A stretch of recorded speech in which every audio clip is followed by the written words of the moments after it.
Ekonin, nag-celebrate nga ba ng Mansari sa Japan? The best couple ever.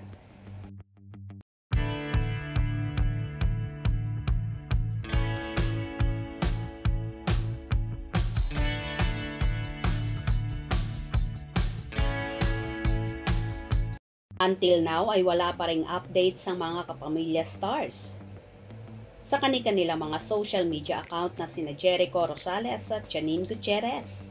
Napakatahimik nga ng dalawa na tila nag-i-enjoy at sinusulit ang bonding moment sa Japan. Mukha nag-celebrate ang dalawa ng kanilang mansari sa naturang lugar kaya naman wala silang paramdam.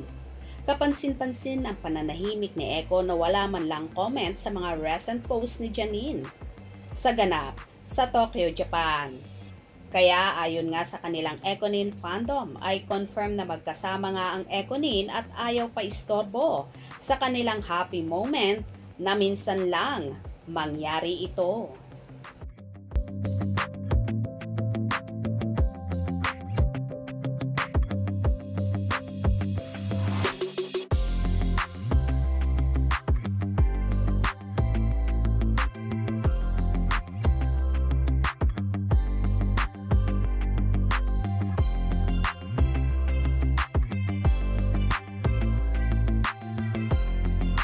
Samantala, dahil sa pagkamis ng mga tagahanga kina Janine at Jericho, kaya naman iba't ibang video clips ang inedit at ipinakalat ng kanilang supporters.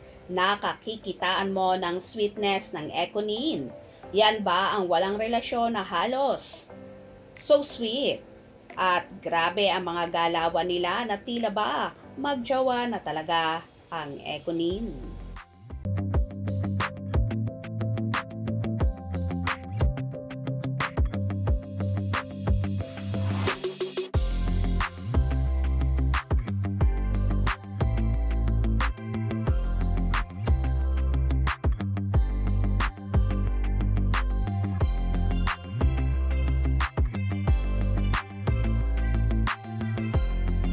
Anyway, marami naman ang nagsasabi na tila double celebration nga ang naganap sa Ekonin. Ang mansari at ang belated birthday celebration ng actress na nagdiwang ng karawan noong October 3. O diba, bongga ang celebration at doble nga ang kanilang isinelebrate. Putok na kasi ang pagmamahala ng Ekonin na hindi na nga nila maikakaila pa sa publiko.